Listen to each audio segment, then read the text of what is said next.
आज जनपद पंचायत गुंडरदेही के सरपंच संघ ने बस स्टैंड पर एक दिवसीय धरना प्रदर्शन कर विभिन्न मांगों का ज्ञापन एसडीएम प्रतिमा ठाकरे झा को सौंपा। अध्यक्ष लेखराम साहू के नेतृत्व में 117 सरपंच, पंच, जिला पंचायत सदस्य, जनपद सदस्य व पूर्व अध्यक्ष सहित सैकड़ों जनप्रतिनिधियों ने रैली निकाली। प्रमुख मांगे ग्राम पंचायतों में 15वीं वित्त आयोग की राशि तत्काल जारी हो, डीएमएफ फंड सभी पंचायतों को मिले, सरपंच पंच का मानदेय बढ़े, संपत्ति कर बुनियादी दर पर लगाया जाए, जल जीवन मिशन शीघ्र पूरा हो, 60 वर्ष से ऊपर बुजुर्गों व विकलांगों को मुख्यमंत्री पेंशन मिले, कंप्यूटर ऑपरेटर भृत्य नियमित हो, मनरेगा भुगतान तुरंत हो। संघ पदाधिकारियों ने कहा, कोरोना काल में भी भुगतान समय पर होता था, अब पंचायतें बदहाली में हैं। नल जल योजना की टूटी पाइपलाइन सुधारने तक फंड नहीं। भारी संख्या में महिला व पुरुष सरपंच उपस्थित रहे। अध्यक्ष साहू ने सभी का आभार माना। सीजीटीवी गुंडरदेही से रिपोर्टर यादराम साहू की खास रिपोर्ट। सरपंच गुंडरदेही जनपद पंचायत गुंडरदेही की ओर से 8 सूत्रीय मांगों को लेकर माननीय मुख्यमंत्री के नाम से समस्त सरपंचगण, ग्राम पंचायत के पंचगण, कंप्यूटर ऑपरेटर संघ और भृत्य संघ सभी मिलकर आज हम बस स्टैंड गुंडरदेही में एक दिवसीय धरना प्रदर्शन में सम्मिलित हुए हैं। निश्चित ही हमारा मांग कि जो पंचायतों में फंड का अभाव है, जो 15वें वित्त की राशि हमको मिलना चाहिए, सरपंचों को निर्वाचित होने के 9 माह के बाद भी आज तक हमें राशि नहीं मिला है। तो हम शासन प्रशासन से गुहार करने आए हैं कि हमें 15 वित्त की राशि अति शीघ्र प्रदान करें और साथ ही साथ डीएमएफ की जो राशि है, जो गुंडरदेही को वंचित किया गया है, तो डीएमएफ की राशि भी गुंडरदेही जनपद पंचायत को मिले। साथ ही साथ जो 60 साल से जो अधिक बुजुर्ग व्यक्ति है और विकलांग है, सबको पेंशन की प्राप्तता मिले और विभिन्न मांगों को लेकर हम आज यहाँ एक दिवसीय धरना प्रदर्शन में सम्मिलित हुए हैं। इसके पहले भी आप लोगों ने ज्ञापन सौंप किया है, क्या आपके ज्ञापन का कोई असर नहीं पड़ा, ऐसा लगा है? हमने इससे पहले माननीय मुख्यमंत्री के नाम से एसडीएम मैडम जी को और उसके बाद हमने माननीय कलेक्टर महोदया जी को और उससे पहले हमने पंचायत मंत्री को अपनी समस्याओं से, अपनी मांगों से अवगत कराया था, लेकिन तत्पश्चात हमें शासन प्रशासन से किसी भी प्रकार से कोई जानकारी नहीं मिला है। तो इस संदर्भ में हम शासन प्रशासन से गुहार लगाने के लिए अपनी मांगों को, जायज मांगों के लिए हम यहाँ धरना में उपस्थित हुए हैं। अगर इसके बाद भी आप लोगों की मांगे अगर पूरी नहीं होती तो उसके बाद आप लोगों का अगला कदम क्या है? निश्चित ही अगर मांगे पूरी नहीं होती है तो हम सभी सरपंच साथी मिलकर तय करेंगे कि आगे क्या करना है। जब सभी सरपंच साथी की जो एकमत होगा, जो जिला से निर्देश होगा, उसके अनुरूप हम आगे करेंगे। मैं डोमन देशू ग्राम पंचायत गंजा का सरपंच और पूर्व अध्यक्ष, सरपंच संघ अध्यक्ष और अभी वर्तमान में सरपंच संघ का संरक्षक। ये आप पूर्व में भी अध्यक्ष रह चुके हैं, पिछले कार्यकाल में किस प्रकार का? पिछले में ऐसे थे भैया, कोरोना काल आए थे, फिर भी विकास हुआ था, अभी शरण देते थे। पहले जनपद का 1 लाख दो तो 4 लाख होता था, सरपंचों का भी वैसे होता था 4 लाख और जिला का भी 4 लाख होता था। अभी तो बिल्कुल नहीं है और रही बात 15 वित्त ही नहीं आया है। क्या कारण हो सकता है? अब कारण क्या बोलो जी, क्या कारण बोलो? अब भाई 2 इंजन है, एक इंजन भूपेश बघेल वो पूरा कीचड़ में पूरा निकलते थे, सभी की तरफ विकास होते थे। अभी तो 2 इंजन है भाई, 2 इंजन का तो उसका बैटरी नहीं बता रहा है, सेल भी नहीं बता रहा है। उसका तो ऐसा है कि अगर धक्का प्लेट में चालू कर दे तो धुआं रिंग पिस्टन है, कुछ नहीं है, पूरा बकवास है। मोदी बोल रहा है कि मैं ऐसा कर रहा हूँ, वैसा कर, जमीनी स्तर में कुछ नहीं है। मैं सरपंच संघ अध्यक्ष था, वो तो केंद्र का है, केंद्र का है, हर चीज को केंद्र बोलते थे भाजपा वाले। आज पता वही उन्हीं लोग पता है कि केंद्र का है, 15 वित्त और 15 वित्त जो है केंद्र के, उन्हीं लोग बताए। अब केंद्र कहाँ महतारी वंदन दे रहा है? ये बोलता है राज्य सरकार कि हम लोग महतारी वंदन दे रहे हैं, उसी के नाम से स्थिति खराब है। लेकिन अरबों करोड़ों अनंतों का विकास हो चुका है, क्योंकि किसानों लोग टोकन नहीं कटवा पा रहा है, गोल गोल पैसा घूम रहा है, इतना स्थिति खराब है। उससे पहले खाद भी नहीं मिल रहे, फिर भी जनता चुप है। चलो भाई मोदी ठीक है, पता नहीं कब तक ऐसी करेंगे। रही बात सरकार खराब है, भाजपा खराब नहीं है भाई। भाजपा भी चाहता है कि इसका कुछ हो, वो बना दिए है चाहे को ऐसी बना दिए, ना बोल सके मेरे चले। आज सरपंचों को एक पेड़ माँ के नाम से लगाने के लिए बोल रहा है, लेकिन वही मोदी जंगल में माँ का उसका धनिया बोल रहा है। बहुत स्थिति खराब है। अब क्या बोलूंगा तो थक जाऊंगा भैया। और रही बात डीएमएफ की बात है, डीएमएफ स्थानीय विधायक के माध्यम से क्या ऊपर तक? अब स्थानीय विधायक तो आने के लिए तैयार था, लेकिन कुछ लोग मना कर दिए, नहीं आना चाहिए, भाजपा कांग्रेस का है। मेरे हिसाब तो ये भाजपा कांग्रेस का ही नहीं था, उसको आया था भाई, कोई भी आ सकता है भाई, कोई भी आ सकता है। जैसे आदमी जनपद सदस्य आए थे, जिला सदस्य आते, वही तकलीफ में तो उन लोग भी है। अगर विधायक आते तो उससे भी पूछते कि कारण क्या है, आप लोग सदन में बैठते हो, बात रखते हो नहीं रखते, उसको हम पूछते हैं, लेकिन पूछने की मौका ही नहीं दिए। विधायक आएगा तो हम विरोध कर देंगे, बोल देगा एक दो, चलो भाई क्यों विरोध है, क्यों उसका बेइज्जती हो, लेकिन उसको पूछते हैं आपका वहाँ सदन में बैठते तो चर्चा क्या है, क्या कारण रुका है 15 वित्ती, डीएमएफ क्यों रुका है। एक दिन हम लोग गए थे संघ के माध्यम से, तो डीएमएफ की बात हुआ तो वो बोले, मैम जी बोली कि कलेक्टर मैम कि ये 2022 से प्रस्ताव मांगे थे राज्य सरकार, केंद्र सरकार, भारत सरकार मांगे थे, लेकिन भूपेश बघेल नहीं दिए थे और प्रस्ताव इसलिए काम हो रहा था, और ये सरकार सीधा सीधा प्रस्ताव दे दिए। इससे तो भाजपा को ही नुकसान है। अगर भाजपा मंत्री विधायक अगर यहाँ आता है और कोई बोलते है कि कोई घोषणा करे, अब उसको तो घोषणा करे की जगह ही नहीं है, तो 1 लाख रुपए देने की जगह ही नहीं है, तो उसका ही बेइज्जती हो रहा है। इसमें कांग्रेस का इज्जत बन रहा है कि जितना ये खराब करेगा उतना भाजपा की स्थिति खराब होगा। भाजपा कहीं खराब नहीं है, ये मोदी राजनीति कर रहा है, ये साय को बैठा के और ओपी चौधरी चला रहा है। इसमें कोई अगर रमन ही रह जाता उसमें क्या तकलीफ है, वो तो बढ़िया चलाया था। अरे वही अभी पंचायत क्या बोलते अपन अजय चंद्रा का भी है, ऐसे और बहुत सारा है, अरे उसी को क्या बैठाते भैया, वो तो भाजपा को खत्म कर रहा है जी। वो जरूर सोच रहे हैं हम लोग अच्छा कर रहे हैं, लेकिन ऐसे ही रहेगा। अभी 2 साल हुआ है, 1 साल और चलेगा, उसके बाद 2 साल के बाद उसको सुधारने की मौका ही नहीं मिलेगा। अभी सुधार ले तो उसका सरकार वापस बनेगी, और ऐसी रहेगा तो पूरा खत्म हो जाएगी भैया। अगर इसके बाद भी आप लोगों की मांगे अगर पूरी नहीं होती तो क्या आप लोग अब क्या करें जी, क्या करें, मांगे क्या पूरी करें, क्या करें क्या करें। हम लोग में एकता नहीं है, दम नहीं है। अगर एकता रहता, दम रहता तो सरकार हिल जाता। और हम ऐसे सोचे थे अगर नहीं होगा तो सील बंद कर देंगे, लेकिन यहाँ तो सब कई प्रकार के लोग भी क्या चर्चा करें। अगर मैं इस बात को उठाऊंगा ये साला कांग्रेस का है ऐसे बोलेगा, और ना कांग्रेस ना भाजपा हो तो हमारे हिसाब से तो जिला अध्यक्षों को भी आना था, ये तकलीफ उनका भी है। क्या बोलते जनपद अध्यक्षों को भी आना था, जहाँ वहाँ का जिला जो उसका क्या बोलते संगठन है वो भी आना चाहिए, तो बढ़िया चीज है जी। इसमें तो सांसद को भी आना था, क्योंकि ये जनप्रतिनिधि का एक एक गांव से पंच आया, एक एक कोने में बात जाएगा कि ऐसा हुआ वैसा हुआ। ऑपरेटर भी अपने संघ में बात रखेगी, हर गाँव से आया। ये बहुत इमेज खराब हो रहा है भाजपा के लिए भैया, इसको सुधारे, और नहीं सुधारेगा तो उसी का है भाई। हम क्या कर सकते भाई, अगर हम बोले तो ये साला विरोधी है भाजपा का, तो मैं क्यों विरोध करूं जी। जो चल रहा है बढ़िया चल रहा है, हम तो पहले में काम किए हैं, अभी तो हम बिल्कुल हम उसको भूमि पूजन नहीं किए हैं जी। जनपद सदस्य लोग बेइज्जती हो रहा है उनका जा रहा है, तो जिला सदस्य बेइज्जती हो रहा है। अब उन्हीं लोग तैयार नहीं है भाई, तो हम सरपंच लोग क्या करें, सोएंगे आराम से। 2 इंजन का सरकार था भैया, है अभी भी, अभी 2 इंजन का सरकार है, इसको तो अच्छा सुधार करना चाहिए। 3-3 4-4 का इंजन का सरकार है। आज किसान इतना परेशान है कि पूछो मत, मैं भी टोकन कटाने के लिए जाता हूँ भैया। पंचायत में किस प्रकार का काम अभी सरपंच द्वारा किया जा रहा है? नहीं, पंचायत में विकास कार्य शून्यता की ओर है। उसका कारण भी है, यहाँ पे जो हमारा जो सरकार का जो कोई जनप्रतिनिधि इस बालोद जिला के तीनों विधानसभा में उपस्थित नहीं है। निश्चित रूप से हमारे सम सरपंचों को जो है विकास कार्य की जो गति प्रदान होना चाहिए वो नहीं हो पा रहा। इस बात की पीड़ा हम है, जिसे हम धरना के माध्यम से आदरणीय सीएम साहब को पहुंचाना चाहिए।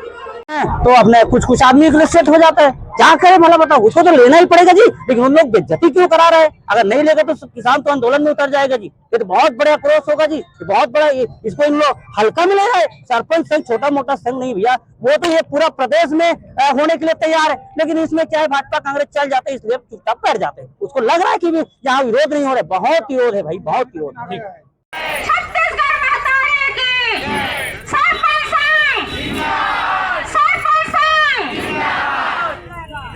आज यहाँ पे सभी लोग यहाँ एकत्रित हुए हैं अपनी मानदेय को बढ़ाने के लिए, अपनी 15वें वित्त की राशि को हक और अधिकार को लेने के लिए। क्योंकि अभी जो शासन के गाइडलाइन के आधार पे हम लोगों को ये जो 15वें वित्त की राशि है वो हम लोगों को प्राप्त नहीं हो रही है। और आज जमीनी स्तर पर सभी मतदाता अपने मताधिकार का सही सदुपयोग करके आज इस जनप्रतिनिधि पे खड़े किए हैं। और आज हम सबको सील पकड़ करके पंचायत में बैठना पड़ रहा है। तो हम अपने अधिकार को लेकर के आज हमारे पूरे सरपंच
मैं विश्वनाथ मानदेय ग्राम पंचायत नंबर पर देखते हूँ। अभी कितना मानदेय आप लोगों को? मेरा मानदेय 3,000 रुपये है। क्या मांग है? मेरा मांग है कि मेरा पेमेंट है 9 साल से 9 महीना से मेरा पेमेंट है और मेरे परिवार के सदस्य जो कि पढ़ा रहा हूँ, दिखाई हो रहा है। इसलिए गवर्नमेंट से मांग करता हूँ कि रुपये का पेमेंट बढ़ाए और ऑपरेटर का पैसा मांग करे ताकि हम लोग का पेमेंट हो जाए, क्योंकि हम लोग को 1500 का पैसा ही मानदेय के रूप में दिया जाता है और सरपंच के बाद अपने बस्ती में गांव में पैसा नहीं है तो हम लोग को पेमेंट कैसे करेगा? ऑपरेटर का या वृत्ति का पेमेंट कैसा होगा? और गांव में एक से एक डाल रहा है, यहाँ टैक्स वसूलो वो वसूलो। सरपंच तो अपने काम में व्यस्त रहता है, कभी इधर उधर हड़ताल में, लेकिन हम करना पड़ता है। जैसे जैसे अपन पद में हो तैसे तैसे पोस्टर बस्ती में जो आगे आना पड़ता है। तो इसे गवर्नमेंट से मेरा मान है कि हम लोग का पेमेंट करे और 15 का पैसा सरपंच का, ऑपरेटर का, चपरासी का मानदेय और नियमितीकरण किया जाए। और यही कोलकाता। धन्यवाद। ग्राम पंचायत कंप्यूटर ऑपरेटर संघ गुंडरदेही, साथ ही वर्तमान में अभी जिला और प्रदेश में भी अध्यक्ष के रूप में कार्य कर रहा हूँ। जी, आज आप धरना प्रदर्शन में आए हैं, क्या मांगे हैं आप लोग?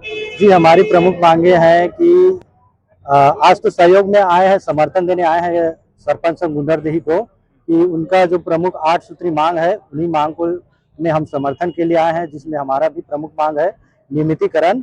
लेकिन वर्तमान परिस्थिति को देखते हुए ऐसा नहीं है कि नियमितीकरण हो जाए, तो हमारा जो प्रमुख मांग है कि हम ऑपरेटरों को उच्च कुशल श्रमिक दर के जो दर माध्यम होता है, उसके माध्यम से जो है मानदेय राशि जो कलेक्टर दर है वो प्रदान किया जाए। ये हमारी प्रमुख मांगे है। अपनी मांगों को लेकर आप लोग और कहां पर आवेदन देंगे? जी, हमारी मांगों को लेकर हम लोग जो है हमारे जो प्रदेश के उप मुख्यमंत्री हैं विजय शर्मा जी, उनके समक्ष भी जा चुके हैं और साथ ही स्थानीय लेवल पे हमारे जितने भी पदाधिकारी हैं, प्रतिनिधि मंडल हैं, उनसे भी बात किए हैं। लेकिन ऐसा आसार अभी तक नहीं लगा है कि हमारे मांग के प्रति कुछ हो। जी, मानदेय अभी आप लोगों को प्रति माह मिल रहा है कि 2 दे रहे हैं?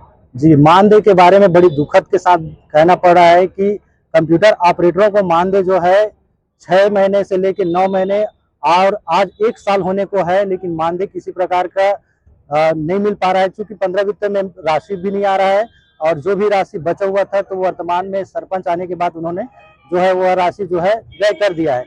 तो पंचायत ऑपरेटर को ऐसी स्थिति, दयनीय स्थिति आ गई है कि 10 से 12 महीना हो गया है, मानदेय नहीं मिल रहा है। दूसरा चीज, अगर कुछ राशि मिलता भी है तो हमारी जो है अतिरिक्त ड्यूटी जनपद में, तहसील में, जिला न्यायालय में, जिला कार्यालय में लगा दिया जाता है।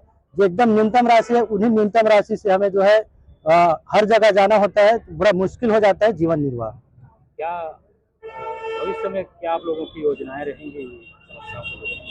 भविष्य में हमारी यही योजनाएं हैं, हमारी यही रहेगी कि हम लोग जो है ज्यादा से ज्यादा संगठित होकर अपने स्तर पे बेहतर प्रयास करें। साथ ही साथ हमारे जो सचिव संघ है, रोजगार सहायक संघ है, उनका भी समर्थन हमें मिले, क्योंकि हम जो है पंचायत में साथ ही साथ क्या बोलते हैं सरपंच संघ, ये तीनों संघों का जब तक हमें समर्थन नहीं मिलेगा तब तक ऐसा लगता है कि न तो 15 वित्त की राशि समय पे आएगी, न ही पंचायत में ऑपरेटरों का सही मानदेय मिल पाएगा, न ही भृत्य का।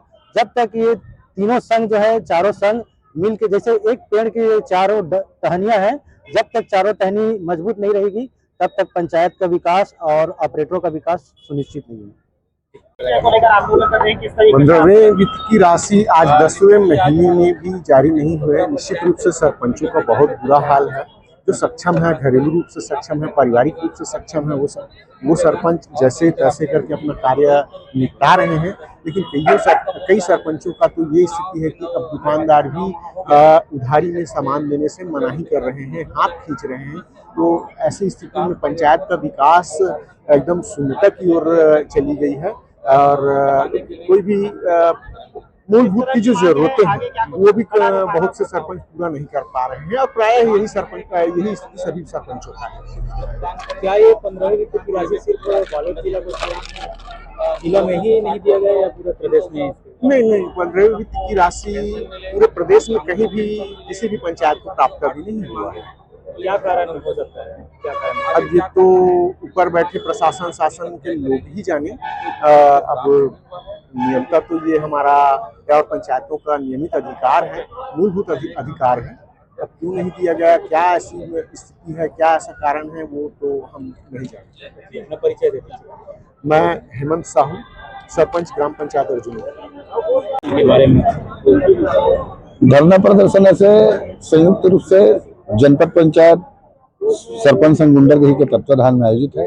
और निश्चित रूप से जो 10 माह से हमको जो 15 तक की राशि नहीं मिली है, जिससे पंचायत के संचालन करने में थोड़ी कठिनाई हो रही है, और हमने इस धरना प्रदर्शन के माध्यम से सरकार को अवगत कराने का एक उचित माध्यम है। और हमने धरना प्रदर्शन के साथ साथ सरकार के जो महतारी वंदन जो महती योजना है, उसके बारे में सब सरपंचों महिलाओं से राय लिया, तो सब लोग शायद सरकार के साथ बहुत समर्थन में बात की। जिला प्रशासन डीएमएफ की राशि गुंडरदेही ब्लॉक को क्यों वितरित नहीं कर रहा है? गुंडरदेही नहीं, ये पूरे प्रदेश का मामला है। और उस समय भी जब प्रदेश का मामला है तो यह बात हमने उच्च अधिकारियों के माध्यम से संज्ञान में थी कि अधिकारी, हमने उच्च अधिकारियों से पूछा था कि यह जो राशि है कहाँ है, लेकिन उसके बावजूद भी उच्च अधिकारियों के द्वारा सम्मानजनक जवाब नहीं मिलने के कारण आज यह एक दिवसीय धरना का प्रदर्शन जो है सरपंच संघ के माध्यम से पंच और रोजगार सहायक और पेमेंट के माध्यम से किया जा रहा है। की सरपंच किस प्रकार का काम अभी चल रहा है पंचायत? अभी तो पूरा काम रुका हुआ है क्योंकि कोई भी फंड अभी आ नहीं रहा है, ना ही विकास काम हो रहा है, ना ही 15वें वित्त का पैसा आ रहा है, ना ही डीएमएफ का पैसा आ रहा है। इसलिए सभी ग्राम पंचायतों में अभी विकास का कार्य रुका हुआ है। आप लोगों ने पंचायत के मानदेय, पंचायत के जो सरपंच उनका मानदेय बढ़ाने की मांग की है। हाँ, कितना मानदेय तक चाहते हैं? हम लोग तो लगभग चाहते हैं 8 से 10,000 तक सभी सरपंचों का मानदेय होना चाहिए, पंचों का भी मानदेय होना चाहिए, क्योंकि जितना ज्यादा पंचों का सरपंचों का काम रहता है उससे हमारा जो मांग है वो बहुत कम है। तो मैं शासन से यही चाहूंगी कि हमारी मेहनत को देखिए, कम से कम 8 से 10,000 तक करने का। पंचायत में किस प्रकार का कार्य काम अभी सरपंच द्वारा किया जा रहा है? नहीं, पंचायत में विकास कार्य शून्यता की ओर है। उसका कारण भी है, यहाँ पे जो हमारा जो सरकार का जो कोई जनप्रतिनिधि इस बालोद जिला के तीनों विधानसभा में उपस्थित नहीं है। निश्चित रूप से हमारे हम सरपंचों को जो है विकास कार्य की जो गति प्रदान होना चाहिए वो नहीं हो पा रहा। इस बात की पीड़ा हम है, जिसे हम धरना के माध्यम से आदरणीय सीएम साहब को पहुंचाना चाहिए। तो अपने कुछ आदमी के लिए सेट हो जाता है, क्या करे भला बताओ, उसको तो लेना ही पड़ेगा जी। लेकिन उन लोग बेइज्जती क्यों करा रहे हैं? अगर नहीं लेगा तो किसान तो आंदोलन में उतर जाएगा जी। ये तो बहुत बड़ा आक्रोश होगा जी, ये बहुत बड़ा, इसको इन लोग हल्का में ले रहा है। सरपंच संघ छोटा मोटा संघ नहीं भैया, वो तो ये पूरा प्रदेश में होने के लिए तैयार है। लेकिन इसमें चाहे भाजपा कांग्रेस चल जाते हैं, इसलिए चुपचाप बैठ जाते हैं। उसको लग रहा है कि यहाँ विरोध नहीं हो रहा है। बहुत विरोध है भाई, बहुत विरोध।